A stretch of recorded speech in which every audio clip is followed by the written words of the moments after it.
I'm Joe Graydon. And I'm Terry Graydon. Welcome to this podcast of the People's Pharmacy. You can find previous podcasts and more information on a range of health topics at peoplespharmacy.com. The People's Pharmacy podcast is supported in part by CocoVia. CocoVia cocoflavanols support both cardiovascular health and cognitive function by promoting healthy blood flow, transporting oxygen and nutrients to vital organs and muscles, including your heart and brain. CocoVia now comes in an even more concentrated formula with 450 milligrams of cocoflavanols, 5 times more than the leading dark chocolate bar and 15 times more than the leading cocoa powder. CocoVia has a proprietary process that preserves cocoflavanols at the highest levels, and the product undergoes rigorous testing at every stage, which allows them to guarantee the highest level of cocoflavanols per serving and to provide the purest, highest quality product possible. People's Pharmacy listeners can now try CocoVia for 25% off by using the code Peoples25 at cocavia.com. That's COCOAVIA.com. Has modern medicine lost its soul? Computers have taken over healthcare, and the results can be dehumanizing. This is the People's Pharmacy with Terry and Joe Graydon.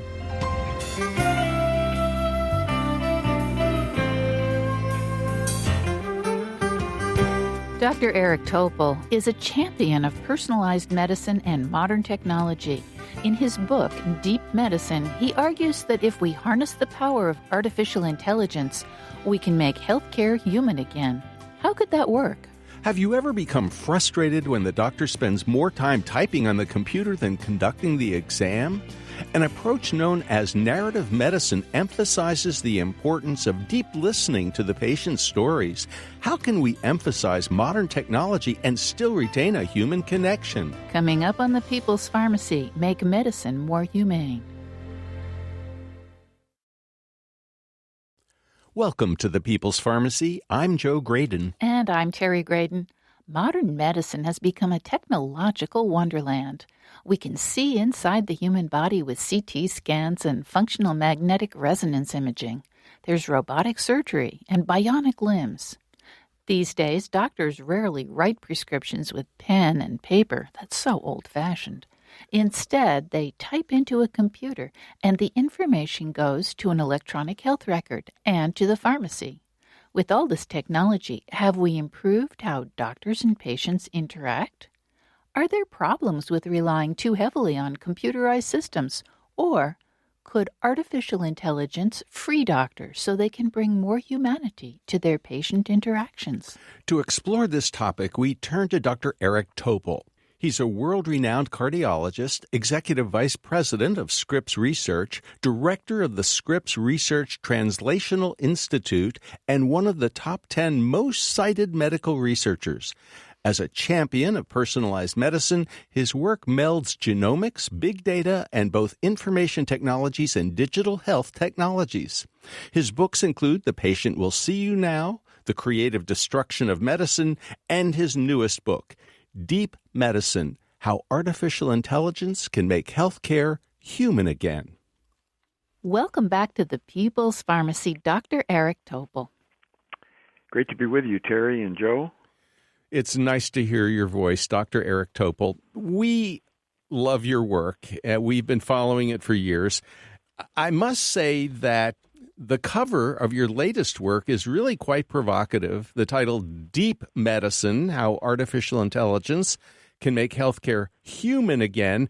But what we have is a robotic hand holding an apple.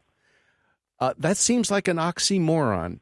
How can AI, artificial intelligence, make medicine human again? Well, that's exactly the paradox, the counterintuitive sense that would hopefully pique the interest to get into it, because I got into it for a few years, knowing that artificial intelligence was going to have an impact in healthcare. But what I didn't realize is that its real far-reaching, ultimate impact could be to get the care back in healthcare, to get the human side, that's the essence of medicine, to be restored. And so that's what I think is really exciting. Well, Dr. Larry Weed was very interested in these same issues. He was sort of a pioneer. His colleagues weren't quite sure what to make of him.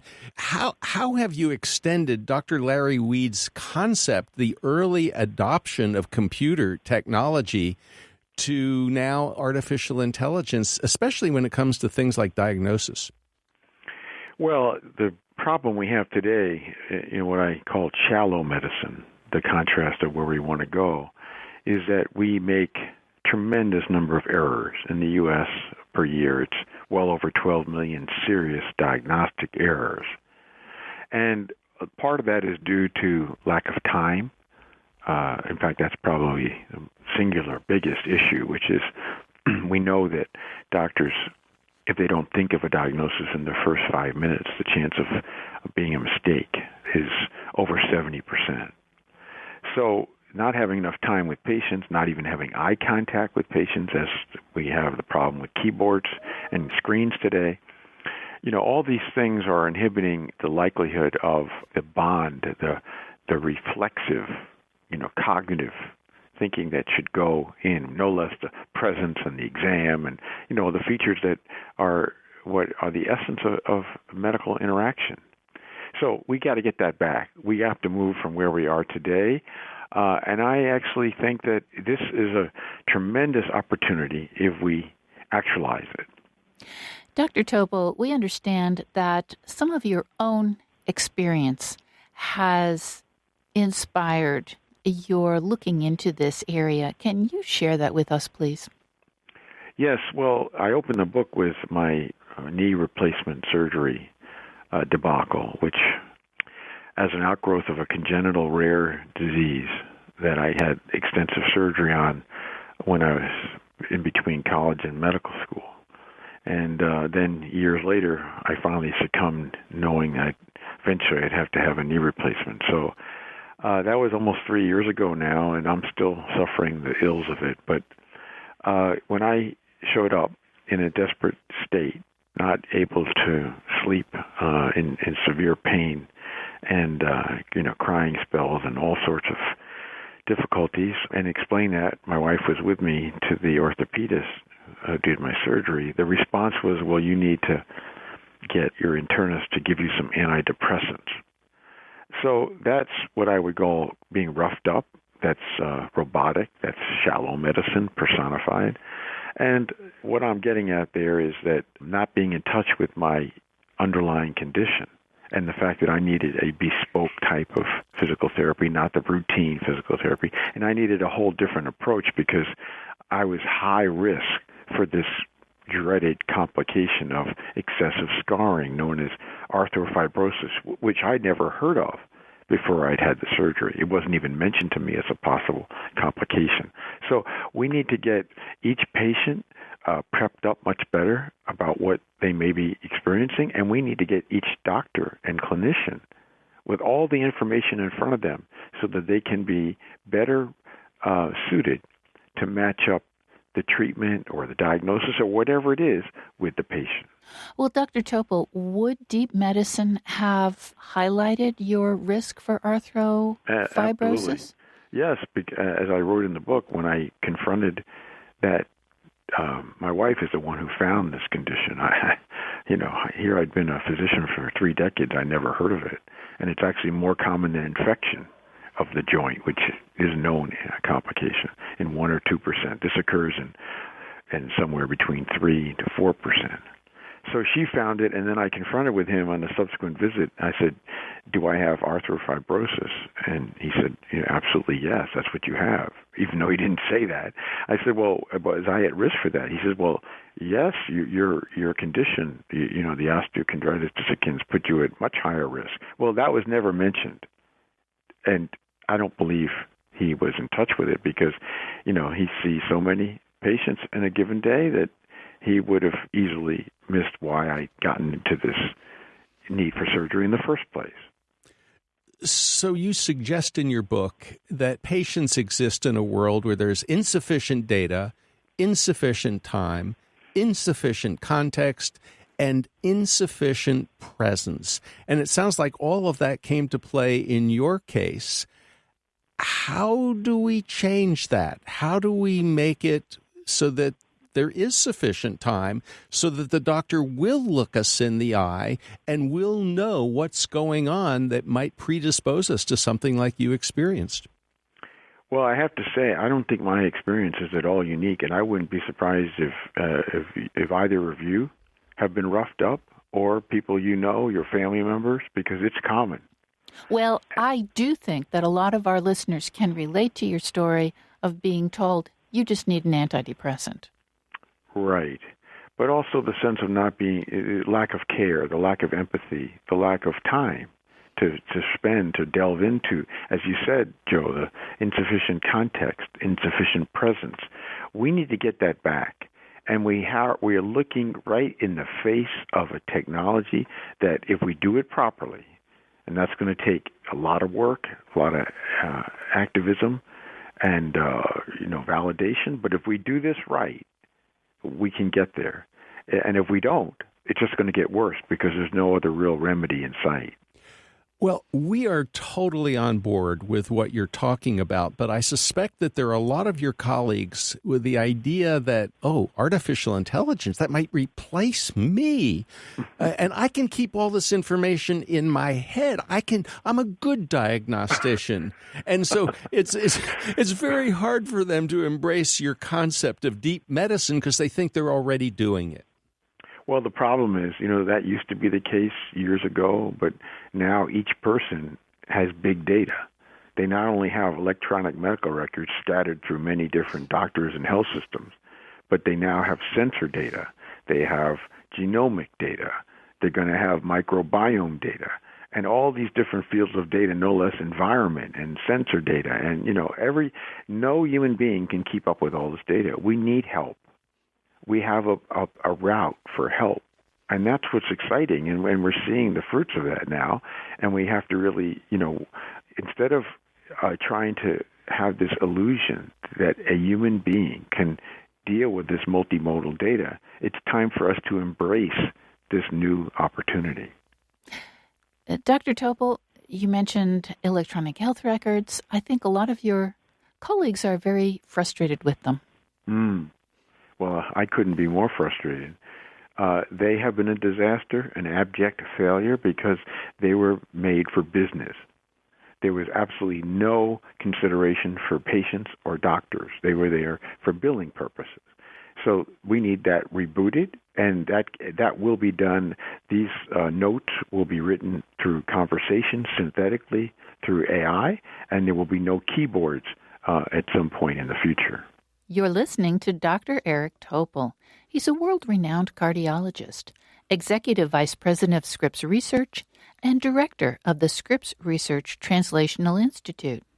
His work melds genomics, big data, and both information technologies and digital health technologies to advance the promise of personalized medicine. He's the author of The Patient Will See You Now, The Creative Destruction of Medicine, and his latest work, Deep Medicine, How Artificial Intelligence Can Make Healthcare Human Again. And that sounds like an oxymoron. No, but I think he's onto something. And the idea of rebooting the electronic medical record system, which was originally designed for billing, that's a really great idea. And also reducing diagnostic errors. That's really important. After the break, we're going to talk about the artificial intelligence that's already a part of our lives. Find out how deep medicine would work in the future. How might interactions between patients and their doctors change?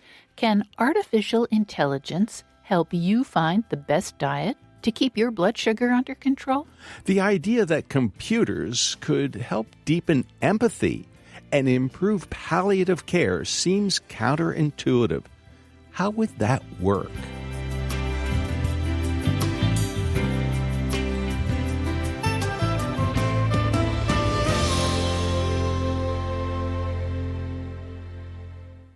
You're listening to The People's Pharmacy with Joe and Terry Graydon.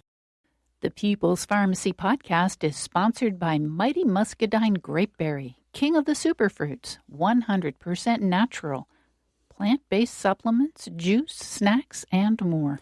The muscadine grape is a berry providing greater health benefits than blueberries, cranberries, and the whole berry family, with oxidative damage-fighting antioxidants to support cardiovascular, immune system, and joint health. At Mighty Muscadine, full-time chemists and food scientists check all their products for quality and purity.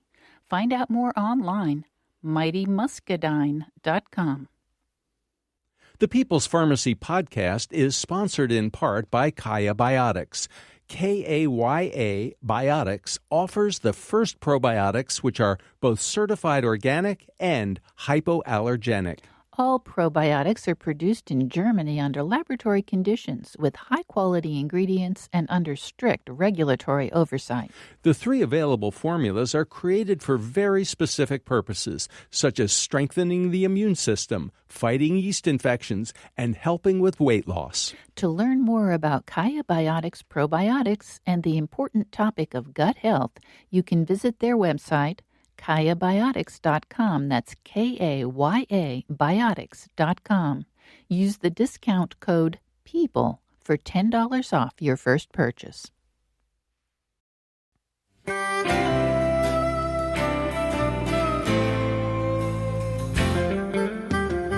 Welcome back to the People's Pharmacy. I'm Terry Graydon. And I'm Joe Graydon. The People's Pharmacy is brought to you in part by Mighty Muscadine Grape Seed and Skin Products. Natural supplements, juice, snacks, and more, containing antioxidants that research indicates may support cardiovascular, immune system, and joint health. Information online at mightymuscadine.com. And by CocoVia, the maker of high-potency coco-flavanol supplements that support cognitive and cardiovascular health. More information at cocovia.com. Also by Verazana, an analytical laboratory providing home health tests for hormones, gut health, and the microbiome. Online at verisana.com. Today we're discussing how medicine is changing. How can we recapture the human connection between doctors and patients? Will computers and artificial intelligence facilitate these crucial healing relationships?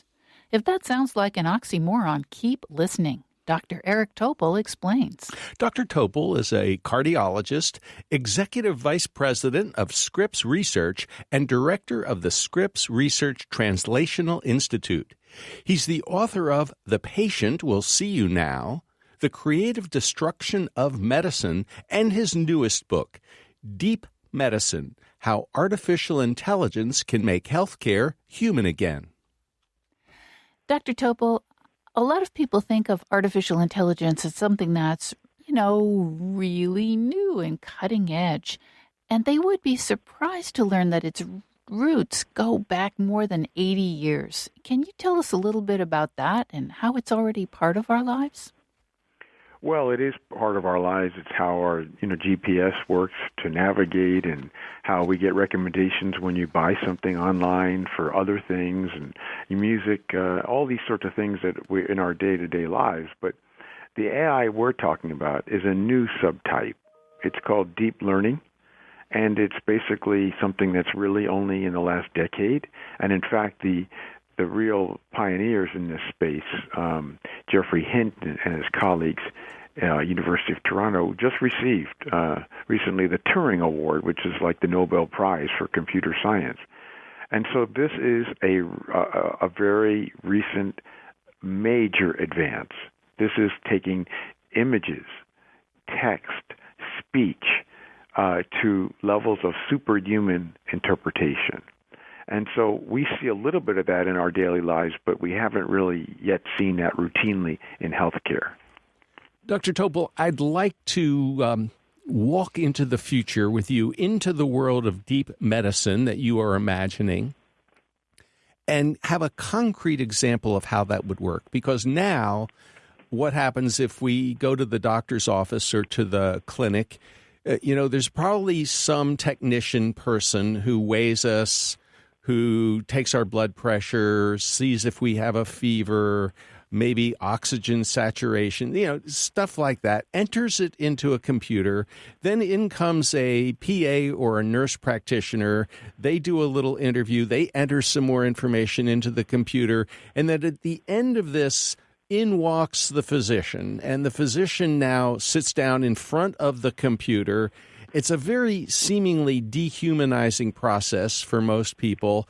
And a lot of times the doctor doesn't even maintain eye contact as they're typing in your symptoms or whatever notes they make into that electronic keyboard system. What would the system that you're imagining look like maybe 10, 20, 30 years from now? Well, you painted the right picture for what it is today, but we don't have to go 10 years. We need to go right now. So if you have a smartwatch that gets your cardiogram, like the AliveCore Apple Watch, that's a deep learning algorithm. That was the first consumer FDA-approved deep learning. So basically that tracks your heart rate at rest and with activity. And when there is a deviation from expected for you, it will give you a signal that you need to get a cardiogram recorded through your wrist. And that can be sent to your doctor, but it gets an immediate interpretation, automated, more accurate than via many doctors. So this is the beginning of deep learning. It's already started now. It's already in many places where the radiologists are getting the scans read first before they look at it through algorithms. As far as the office visit, there will be liberation from keyboards.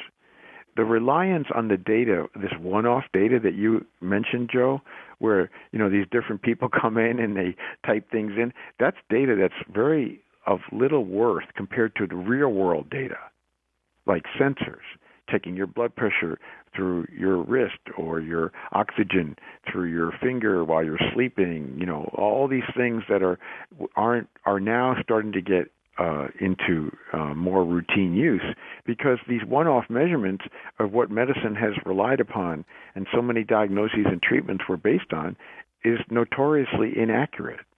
So less of those kind of measurements, more face-to-face time, more time, no keyboards. That's the future where we're headed ultimately. Now, what would an interaction between a doctor and a patient look like in deep medicine? Because presumably a lot of that data that has been collected, as you say, while a patient is at home continuously, while they're sleeping, maybe even monitoring their blood sugar continuously throughout the day. Now what's the doctor-patient interaction like? Well, as you're alluding to, now you have all this real world data of a person rather than this, one measurement. And so that is getting processed by an algorithm. But unlike today, where we have dumb algorithms that just tell us if glucose is going up or down, the future is to bring in all your data, everything you eat and drink, your physical activity, your sleep, your gut microbiome, all the things that we know are critical determinants of your glucose and the management of your diabetes or prevention of diabetes. And so that's where this is headed, which is this what we call multimodal data, all these different fields of data going into a deep learning algorithm about you. Dr. Topol, you wrote recently about the AI diet in the New York Times. You told about an experiment that you participated in which you recorded your food and you had a recording of your blood sugar to see how you responded to that food. Could you tell us more about that experiment, please? Right, Terry. Well, that was a 2-week ordeal of having to type in everything I ate and drank and every activity and sleep, all the things I just mentioned, plus my gut microbiome assessed through a stool sample. And then I had a glucose sensor on all the time. And I could see what certain things that I was eating would cause a spike. I said, oh my gosh, my glucose has gone to 150 or 160. Like, for example, what would be some of the foods that you didn't anticipate would do that? Well, that's a really interesting thing. When I had a slice of pizza, for example, I had no idea that would cause, this big spike. Even oatmeal had a pretty moderate spikes. A couple of things foods that I like. So I did this for a couple of weeks, and then I had tapped into thousands of people who've had the same experiment and an AI algorithm that predicts what foods will cause glucose spikes. And so I got all my output, and it was really quite surprising. Some of the foods that I really like I mentioned, are prone to getting these glucose spikes, which we know might be a risk for then subsequently developing diabetes. On the other hand, some of the foods I would never go near, like, bratwurst or cheesecake, they got an A+ rating. So cheesecake did not make your blood sugar spike. No. Well, again, some of this is imputed. I didn't have any cheesecake. I never eat bratwurst. But you see, they can predict that because they have so much data from thousands of people with all these fields, of data. So that's where the AI comes into play, not just about me and all my data, because that's already millions of data points. But now we're talking about billions and billions of data points to be able to use this. And I actually did retest this, and they were very accurate. And I still don't know what to do with it, because I don't want to eat these foods that are given me, some of them that have an A+ rating. I don't want to go near them. But the other thing that I wrote about, both in the book and in that essay in the New York Times, is I also have had kidney stones, and that algorithm doesn't take into account. Right. So here's the point, is we're moving in this direction of being able to predict what are the best foods for you with this data. We're not there yet.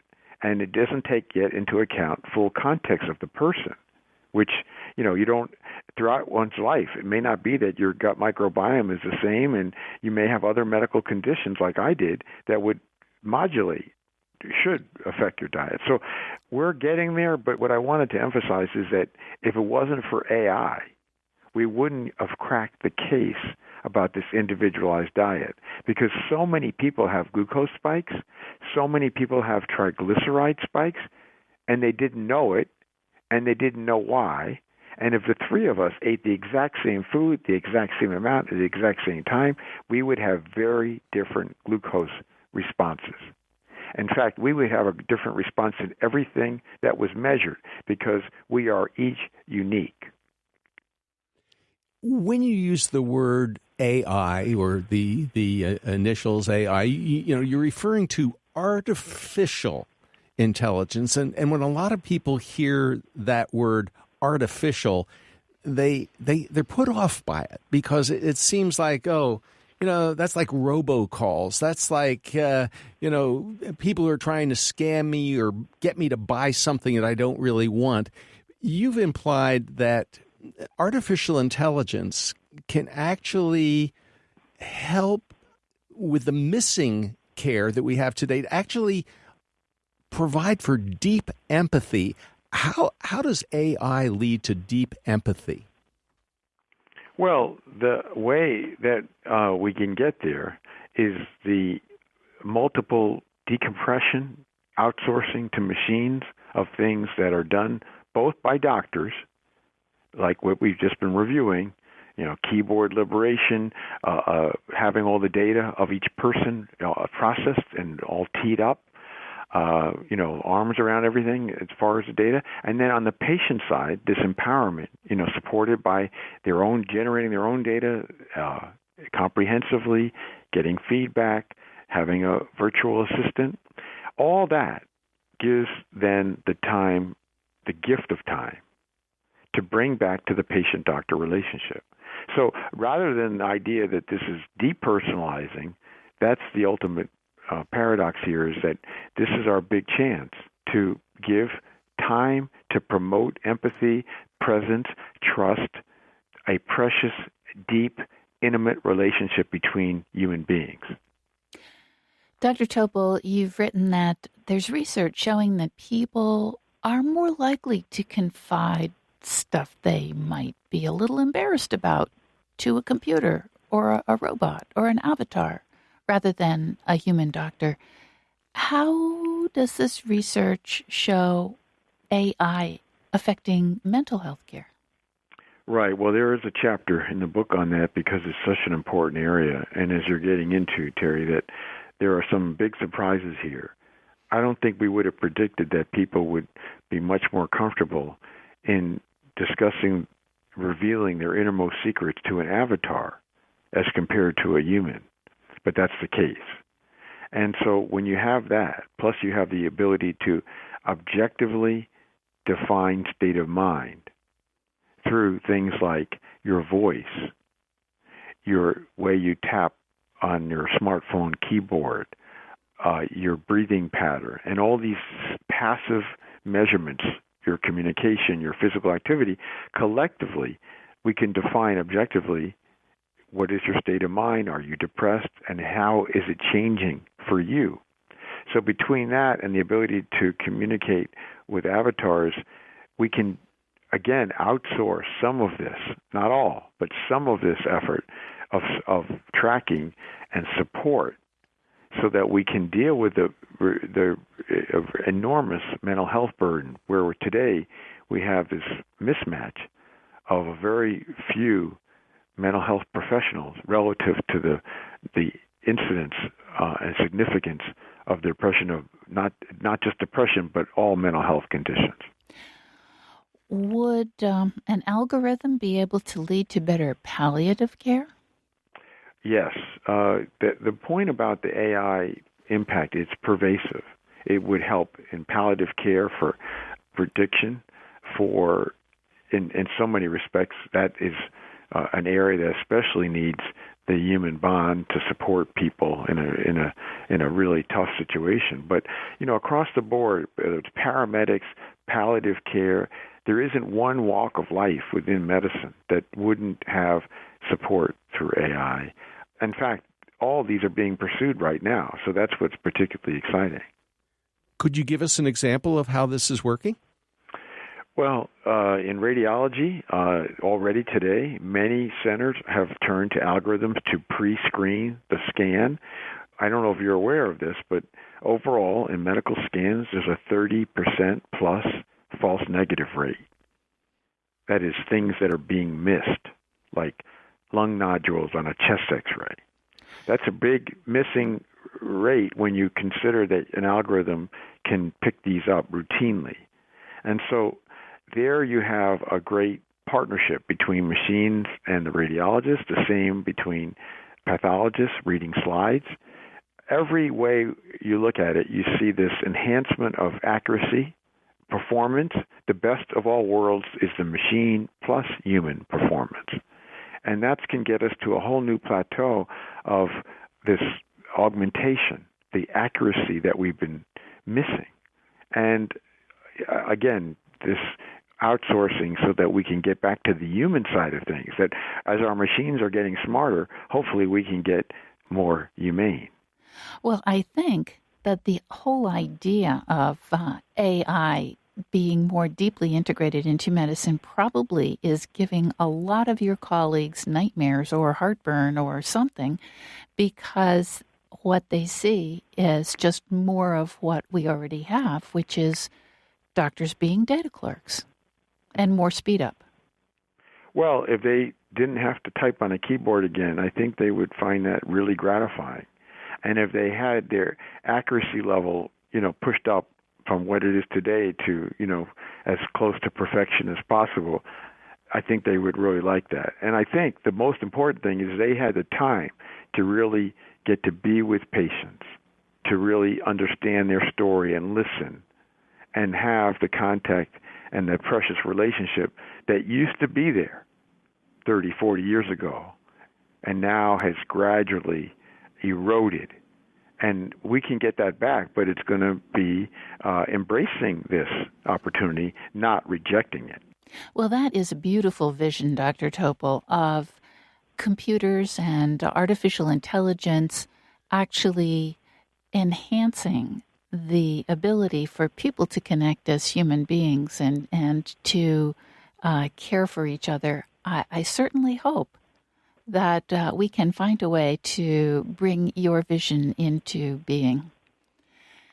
Dr. Eric Topol, thank you ever so much for talking with us on the People's Pharmacy today. Thanks. Great to be with you again, Terry and Joe. You've been listening to Dr. Eric Topol, Director of the Scripps Research Translational Institute. His book is Deep Medicine: How Artificial Intelligence Can Make Healthcare Human Again. You're listening to The People's Pharmacy with Joe and Terry Graydon. This People's Pharmacy podcast is brought to you in part by Verisana.com. Verisana Lab offers home health tests that allow you to monitor your hormones and health conditions. You can take control of the quantitative assessment of your health and learn about male and female hormone balance, the stress hormone cortisol, leaky gut, gluten intolerance, or your gut microbiome. Take a more active role in tracking your health and take 20% off your first order of a mail-in testing opportunity with the discount code PEOPLE. That's uppercase PEOPLE. To learn more, go to Verisana.com. That's VERISANA.com.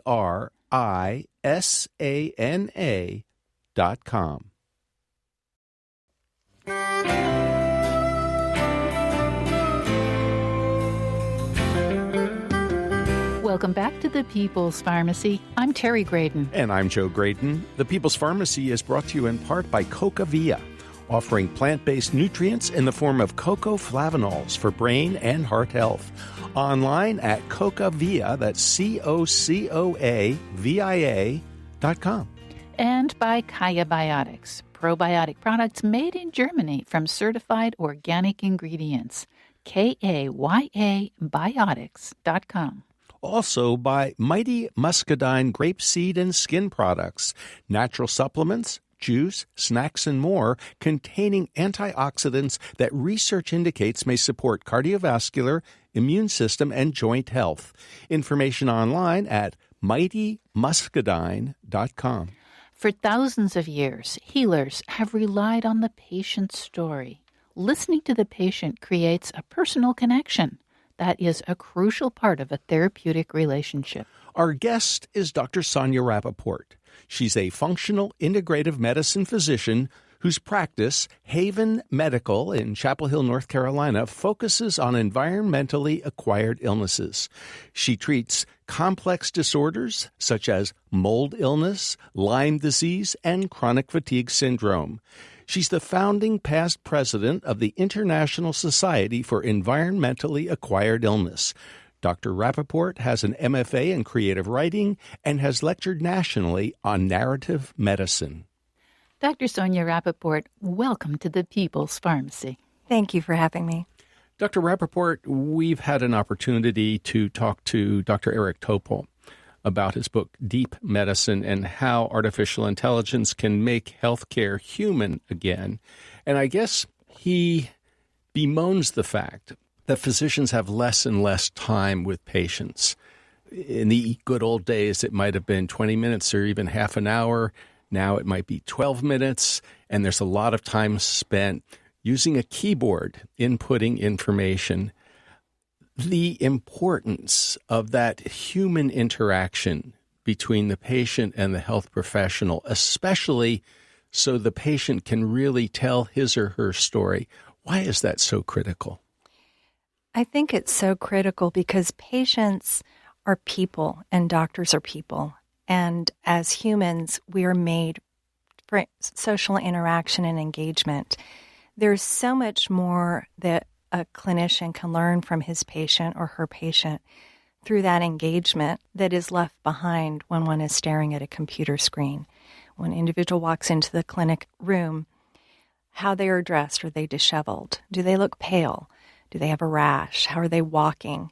Are their shoulders slumped forward? Are they standing with their shoulders back and happy? Those instantaneous impressions are incorporated in a good physician's evaluation of a patient. And so that interaction starts with just the meeting. When a physician is interacting and speaking to a patient, it's not simply words going back and forth. There's a perception that is occurring as, for instance, when I'm talking to an individual, I'm gauging how well are they understanding what I'm saying? Do I need to say it differently? How will I need to present this information to this particular individual? And conversely, I'm also listening to their story. Are they organized and efficient in their storytelling? Are they disorganized? Are they one of the patients that I call a by-the-way patient who will talk about a lot of things, and then as they're about to finish the appointment, the really important piece of information comes up. We've actually heard this described as the doctor's hand is on the door, ready to leave, and there's the, by the way. Yeah. I like to ask before I get up to put my hand on the door, I like to say, is there anything else at all? Anything else that you need to bring up? So that I avoid that hand on the door. But yes. And of course, sometimes that's the most important thing. Why do people hold back the most important thing until it's almost too late? I think some of that may have to do with almost a shyness, and some people not wanting to put forth what they view as their flaws because their health isn't optimal, which I hope none of our listeners here are have that perspective. Illness is not a flaw at all. But also some people are stoic. There have been plenty of times where I've had to dig and dig with questions and prompts to get what's really going on, and other people who just, in 2 sentences, tell me exactly what's going on. I think it's our individual variety, our variation in who we are and how we express. How important is the patient's story when it comes to making a diagnosis? It's critical. I think that back in the day, in the first part of the 20th century, Sir William Osler spoke quite a bit to history, talking that diagnosis is in the history. There was writing back then that said, I believe 10% of diagnoses are made on labs. And I would argue that it's probably the same, that if we take the time to listen, that's when we're going to hear the diagnosis. We hear frequently that doctors are under a lot of time pressure these days. There's something called an RVU. I don't even know what that stands for, but it has to do with productivity, how many patients a doctor sees. It stands for relative value unit. Those are the words. I still don't know what it actually means. We'll leave that up to you, Dr. Rappaport. But the notion is that the people who are the bean counters in hospitals and clinics, they need to know how many patients in a certain amount of time are seen by any given health professional. And so there's oftentimes interruption. A patient may only get 15 or 20 seconds into their story before there's an interruption because, hey, time is money. Hate to say that. How do you practice narrative medicine, and what does that mean? I'm very fortunate in that I don't participate in insurance. Those bean counters do not take residence in the room when I'm speaking to a patient. I take the time that the patient needs to listen to their story. I'm not looking at my clock to say, 7 minutes have elapsed. We've now matched the U.S. average for a follow-up appointment. In the next 10 seconds, I'm going to start losing money. I don't do that. But that's what so many physicians are forced to do with the way that they are reimbursed. And so I generally let a patient speak until they come to a pause, and then I will gently prompt. I know the average is generally within the first 30 seconds a patient's interrupted. I think when I have been forced to interrupt a patient, it's usually after 15 minutes into an hour appointment, because we need to start focusing on clinically relevant portions of their history that I'm going to need in making my treatment plan. So what is narrative medicine? There's actually a field now, and Columbia has sort of led the way. Give us a little insight into what that means. In 2001, Dr. Rita Sharon wrote a really fantastic article in JAMA on narrative medicine, and it focuses on the idea of humans as storytellers, and illness is a story to be told. And so she looks at narrative of an illness story in the way one literary critic might look at the narrative of a novel. And narrative medicine takes that approach in understanding the illness story from the patient's perspective so that the clinician can be more empathic. It also looks at the narrative for the physician and engenders more self-reflection. There's back when I was in residency, we did what are called balance seminars, and we did a similar sort of thing. It was that steeped in psychology and psychological literature, where we as clinicians would meet and talk about our responses to our patients. How did they make us feel? And that's also part of the narrative in narrative medicine. A third component is the physician with other physicians, and the fourth component is the physician's relationship to society. And it addresses the idea that there's a lot of mistrust. A doctor's not viewed the same today as she or he would have been viewed in the 1920s. Oh, definitely very different. There have been a lot of changes in the relationship between the healthcare profession and society. Absolutely. Dr. Rappaport, I wonder if you could illustrate the idea of narrative medicine with a story. Certainly. Many years ago, I had the privilege of caring for an individual who I met when I was filling in for my partners was before I moved to Chapel Hill. He had been taking care of this elderly gentleman for quite a while, and he was on vacation, so this patient was on my schedule, walked in with an infection on the back of his hand. And I looked at it. It was a pretty significant cellulitis, and I felt that he probably needed to be hospitalized for IV antibiotics at the time. He looked at me and said, well, I can't go into the hospital. And I remember talking to him with my hand over his hand and asked him, why can't you, what's going on at home? And he proceeded to tell me that his wife of nearly 50 years had cancer, and she was at her end. And they'd been told the week earlier that it was time to say their goodbyes. And he said, I can't be in the hospital this weekend. So I drew a line around the infection and gave him a shot that day, oral antibiotics, and said, here's my phone number. You call me if that infection goes beyond that line. But before I did that, I asked him about how he was doing. And this stoic patriarch of his family started to cry. And he said, I'm losing my best friend. And he said, I don't know why. Why do I have to have this infection now? And I looked at him and I said, you're losing your right hand nearly the last 50 years. It's no wonder that you have an infection on your right hand. I think that recognition that his body was expressing his story through his illness was part of what started the healing process. When I spoke with him 2 days later on a Sunday, the infection was gone. Now, the antibiotics certainly didn't hurt. They certainly were part of that. But I think telling his story and listening to his story was really critical in his care. Oh, thank you for that. Dr. Rappaport, when I was young, I had polio. And that experience was pretty traumatic because I was in a hospital, I was in traction, I was only a little over 2 years of age, and I think that left me with a kind of almost post-traumatic stress disorder that affected me throughout my teenage years, which I pretty much suppressed.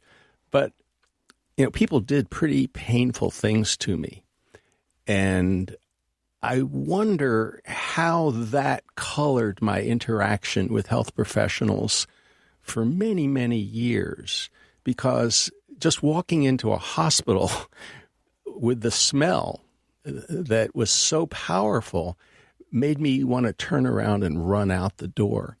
How do you help people heal from what may be very traumatic experiences in their relationships with doctors and hospitals? First, I'm sorry to hear that you'd had such a difficult experience, a challenge with that, and especially the PTSD. I see that a lot. I call it medical PTSD. Unfortunately, the way medicine is practiced has turned a number, and don't know how many, but a number of physicians to be cold. We're taught not to engage emotionally with a patient. And when you have less time and more demand, and there's so much burnout among physicians in this country, the caring goes out of healthcare. And I'm seeing a lot of patients who have medical PTSD. The first step is to, when they walk in the door of my office, we try to make it feel like a home. There's a sofa. My exam rooms have sofas instead of single chairs that are stiff and hard to sit in. I chose the name Haven Medical because I wanted to create a haven for patients. All of that's fine and good, but it wouldn't do anything to help people heal from PTSD if I didn't take the time to listen to them. I apologize to people for the care they've gotten in the past because I think some care has been really traumatic. Sometimes it's necessary. At the time when you had polio as a 2-year-old, that was deemed necessary. But it doesn't negate the fact that it was hurtful. And so your little 2-year-old you was imprinting all of those sensory inputs as danger. And so when you'd go back into the hospital and smell that same smell, your whole danger response, that fight or flight response would kick in. And I see that a lot. We talk about white coat hypertension. I wonder if it's maybe not that sympathetic response that people get because they've walked into a space that they don't feel safe. So it's about making individuals feel safe, feel heard, and I think that's where narrative medicine and listening makes such a difference. Dr. Rappaport, does narrative medicine benefit the physician as well? Can it help with that problem of burnout? I absolutely think it can. I don't know anyone who went into medicine. It's 4 years after college and years of training. I don't know anyone who put themselves through that just to make money or just to be callous. People do it because they care. They want to help others. And it's in that process of being harmed as an individual going through the training of getting no sleep and that people lose their compassion. They forget that really critical piece of information, and it's from a book called The House of God. Number one rule of the House of God is the patient's the one with the disease. So I may be having a bad day, and if I walk into a patient's room, it's not about me. It's about the patient. Narrative medicine forces the clinician to go back to that, to listen to the patient and see the patient as a person with a story and to listen. And I think it's a way of reminding physicians why they went into medicine and to get recharged. My mentor in medical school, Dr. Lewis Barnett, used to say, you have to know what kind of lens you have on your camera, and you have to know what fuels you. And I think for all of us, hearing stories and connecting with another human is what can fuel us, and that's what narrative gives back. Dr. Sonia Rappaport, thank you so very much for talking with us on the People's Pharmacy today. Thank you. It's been such a pleasure to meet both of you. Thank you, Terry, and thank you, Joe. You've been listening to Dr. Sonia Rappaport. She is a functional and integrative medicine physician whose practice is Haven Medical in Chapel Hill, North Carolina. She's the founding past president of the International Society for Environmentally Acquired Illness. Dr. Rappaport has an MFA in creative writing and has lectured nationally on narrative medicine. She is a tea and health expert and a certified tea sommelier. We spoke earlier with Dr. Eric Topol, cardiologist, executive vice president of Scripps Research, and director of the Scripps Research Translational Institute. His latest book is Deep Medicine: How artificial intelligence can make healthcare human again. Lynn Siegel produced today's show. Al Wodarski engineered. Dave Grayton edits our interviews. The People's Pharmacy is produced at the studios of North Carolina Public Radio, WUNC. The People's Pharmacy theme music is by B.J. Liederman. The People's Pharmacy is brought to you in part by Cocovia, maker of high-potency cocoflavanol supplements that support cognitive and cardiovascular health. More information at cocovia.com. To buy a CD of today's show or any other People's Pharmacy broadcast, you can call 800-732-2334. Today's show is 1184. You can also find it at peoplespharmacy.com. And when you visit that site, you can share your thoughts about today's show. Do you have any experience with narrative medicine? At peoplespharmacy.com, you can sign up for our free online newsletter or subscribe to the free podcast of the show. You'll never miss another episode, and you can share it with a friend. In Durham, North Carolina, I'm Joe Graydon. And I'm Terry Graydon. Please join us again next week.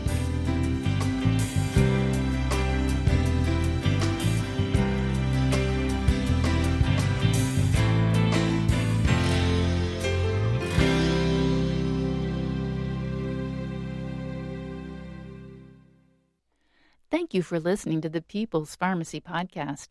It's an honor and a pleasure to bring you our award-winning program week in and week out. But producing and distributing this show as a free podcast takes time and costs money. If you like what we do and you'd like to help us continue to produce high-quality, independent healthcare journalism, please consider chipping in. All you have to do is go to peoplespharmacy.com/donate. Whether it's just one time or a monthly donation, you can be part of the team that makes this show possible.